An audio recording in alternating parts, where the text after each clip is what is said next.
This is Andi Purewal for ID Boxing. I'm joined by promoter Eddie Hearn here in London. Eddie, how's life? Life, oh, that's a new one, Andy. I like that. Life is fantastic, mate. How's life for you? It's all good, Eddie. I'm glad to be here. I've been told I need to mix up my intros a little bit more. So You threw me there, though. You did throw me. Eddie, you looking good today? You looking well? Just like on a broader aspect of things, away from boxing, how are things going? Things are going well. I mean, we had a tough period with the Conor Benn stuff and the Fury-AJ stuff falling through.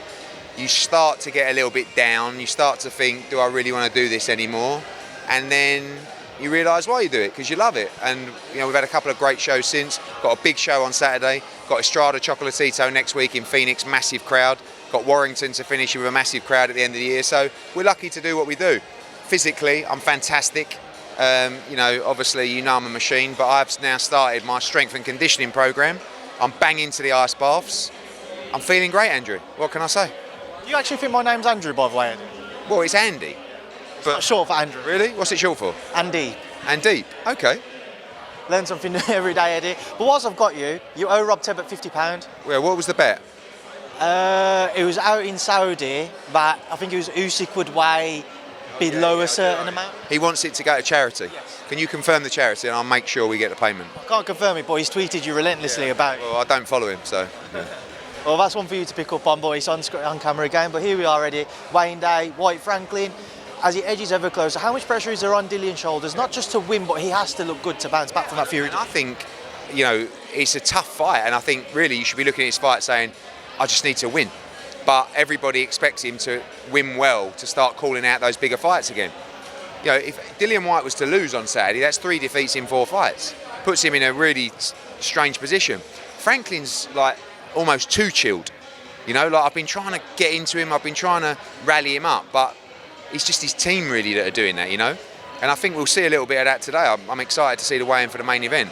But I think it's a very difficult fight for Dillian Whyte, and I think he'll come through, but I think he'll have to come through some tough moments in the fight. When you look at Dillian's career now, is it very much so he loses one more fight, it may well be the end for him, or because it's a long way back? I mean, certainly at the level that he wants to box at. If you were to lose at this kind of level against a top 15 opponent in the world rankings, then you could always go back and have other fights, but it's what you want out of the game. You want to be fighting against the AJs and the Wilders and the world champions. And if you lose to Jermaine Franklin, those fights kind of disappear. But at the same time, Jermaine Franklin's looking at it. Jermaine Franklin's never had his big moment. He's never had his big payday. And he's just thinking, all I've got to do is land one on Dillian Whyte's chin. And I've got AJ. I've got millions of dollars coming to me.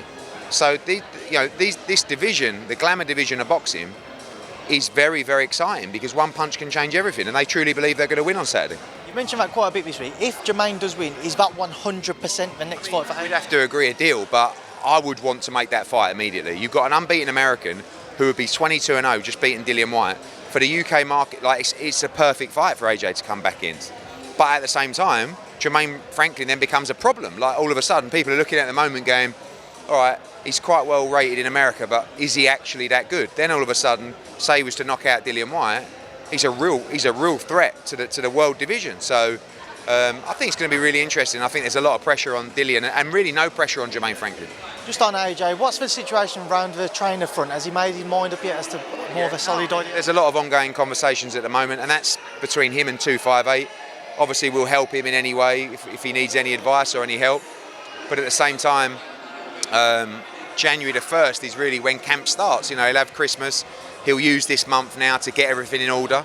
And we're working on finalising a fight date, and I don't think we're a million miles away from that. So everything's in order in the respect of he's got his head round when he's going to fight. He's preparing camp, his team, and I guess he'll make an announcement in due course. Will his next fight 100% be back on UK shores? I mean, I never want to say 100% anymore because anything could happen, but I would say our focus is 100% to see him return in the UK next. Eubank Jr-Smith was announced yesterday for Jan 21st, Eddie. Sky Sports pay-per-view, just get your thoughts on it. Good fight. I've seen, again, I don't miss the criticism of pay-per-view, but I always understand why fights are pay-per-view. I've seen people say that's not pay-per-view, it shouldn't be pay-per-view, but when you see what both fighters are getting paid, that's not the fans' problem, it's just the reality. There's no other way to do it. I just, as we had the conversation yesterday about pay-per-view in general, a January pay-per-view coming up, it's going to start getting really hard. But it is a good fight, and you know, I know it'll get a lot of criticism for being pay-per-view, but I understand why it is. It's a very good fight, which has split opinion a bit. Eddie, which way do you think it will edge towards? Fight. I think Liam Smith's the favourite in the fight. I rate Liam Smith very highly. I think he's a world-class fighter, and I haven't seen anything from Eubank recently that tells me that he is a world-class fighter. I don't know. You know, I wasn't impressed with him in the Liam Williams fight. I think he's been very inactive, but he's very tough, and so is Liam. So you know, Liam's not a huge puncher. Eubank's got a great chin. Yeah, I think it'll be a good fight. But I think Liam Smith is a slight favourite in the fight. Depending on how everything plays out with Conor Benn, of course. Say if Liam was to beat Junior, is a potential fight there still possible between Junior and Conor Benn? I think that fight will always be big, and I'm almost certain that fight will happen. Whether that's in the summer, whether that's in the winter of next year, who knows? But certainly, for the fight to be bigger than before, you'd want to see Eubank win against Liam Smith. But if he wasn't, that fight will always be competitive with Liam Smith, and the Benn fight will be there. It wouldn't be as big as if he won against Liam Smith, but always going to be a big fight. We very briefly managed to touch on the Tank Garcia fight being confirmed on Wednesday when we caught up, Eddie. Just want to get a bit more information from you. I know you're not involved in it, but as a partner of DAZN, it seems to be that it's going to be broadcast across Showtime, and if it's purchased through DAZN, that will take them through to the Showtime broadcast. Can you just update me as to what you might know? I don't know. As far as I understand, the broadcast will be on both platforms, but as you said, I'm not involved. It's great news for DAZN and Showtime and boxing that fight is made. Does it give you confidence moving forward that you'll be able to build a relationship? Yeah, because I think you only need one to start it. You know, you should remember when Top Rank and PBC did a dual pay-per-view. All of a sudden, you start seeing more conversations about doing more. So I think it's really positive for boxing.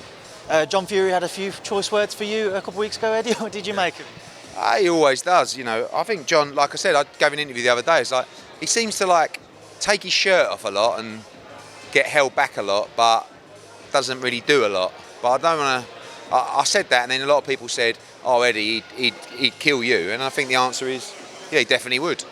But I would have liked to see him actually do something rather than just shout and scream, like jump through the ropes onto Jake Paul or over the table or whatever he needed to do. But he's a character, you know, and I guess good for boxing in some way. Is that why you put on a show December 3rd as well, so you get away from him and you don't need to be there for Derek? Yeah, no, I've got Estrada Chocolatito, but we're behind Derek, and I'll bump into John Fury. He said he's going to bend me over and spank my bum. Might be quite enjoyable.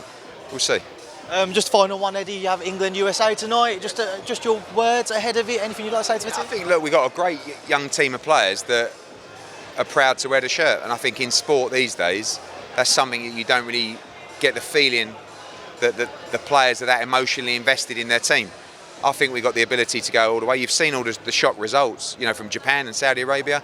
Any of those top and any of those top teams can get beaten. So we just got to keep our head, keep winning, and I think we've got every chance. Is he coming home? I won't say it yet. Ask me on Monday. Well, Eddie, just very quickly before you shoot off, I forgot to ask you about Craig Richards. Richards-Bolotniks being pulled from tomorrow night. Can you just inform us as to why? Gutted. On Wednesday, we got a call from Peter Sims to say Craig's a bit under the weather. He's not coming to the media workout. It was like, okay, we'll see you at the press conference tomorrow. And then we had a call later that afternoon to say, I think he's going to leave the press conference because he's got a bunged up nose and he's a cough. I was like, oh. And then they come back and said, look, he'll be at the presser. And then Thursday morning felt worse and said, he's not going to be at the presser, but we're going to keep him at home. And when I knew he weren't coming to the presser, I was like, and got worse and worse and worse. And you can't go into a fight like that unless you're 100%. You know, every fighter would want to, but probably not even 80%. And we'll reschedule that fight for early next year. I spoke to Bolotniks and Craig wants that fight, but disappointed. But especially he's done 8-9 weeks of work, you know, and now going to miss out on a fight for Christmas. But he'll be back and we'll reschedule that fight. So that's the plan, just to try and make that as quickly as possible. Absolutely, yeah. Cheers, Eddie.